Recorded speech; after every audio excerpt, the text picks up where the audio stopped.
But there's this other game called the collaboration love game, which sounds very sappy from the perspective of where most people sit. But if you think about it, if you want to make a plan for 1,000 years, 1,500 years, that's the only way to do it.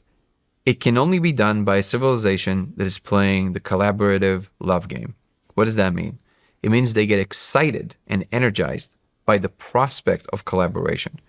They're actually excited to work together towards a unified goal more than they're excited to win the game against other agents. So it seems like what it's trying to align us with is this higher vibrational game. Can we be the kind of nodes on inside of the system that get excited by the field of collaboration and love? And then we get to actually play that larger game, because then by definition, you can be trusted. You don't need to be policed, because what you really want, the thing that you're constantly aiming for, is somehow get into the vibe with others, collaborate, do this beautiful thing.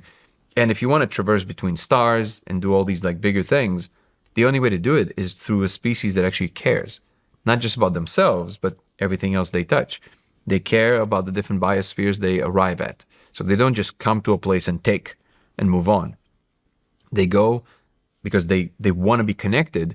They want to understand the thing. They want to collaborate with it. They want to understand what the biosphere is doing and not destroy it, but actually maybe work with it in such a way that is harmonious, creating beautiful structure and not just functional structures.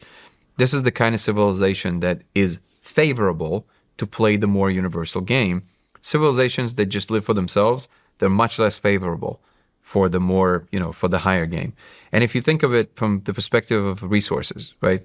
The competition is because we lived in a world until now that is very limited resources. So it's either you or me, which is understandable. It's how all of nature on planet Earth is at the moment, right? But if we somehow arrive at a state of the civilization where literally there's no resource issue, so like if you made some personal replicators that can just, like in Star Trek, that can just make anything, well, forget about for a second the whole debate of like how do you inject it into the economical system and the government will never have this. Sure, let's say we solve all this. Let's say we've solved all of that. We're now in a world where everything is available. Right now, so the question becomes, what is the only currency? Because right now, currency is basically is measured by the fact that you're adding some kind of a value to society that wasn't there without you, right?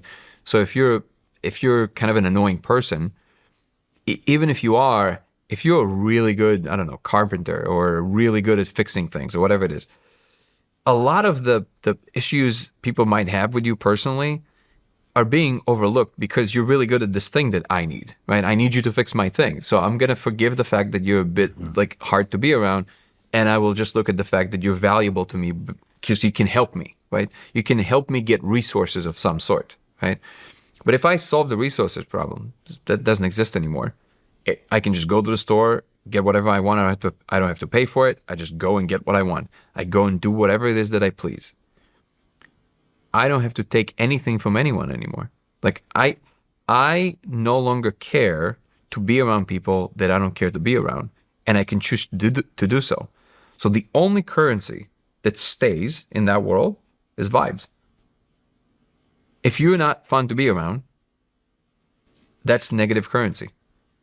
If when you leave the room, people really miss you right away, that's positive currency. Because that's the only thing that matters. How I feel in your presence becomes the only thing that matters.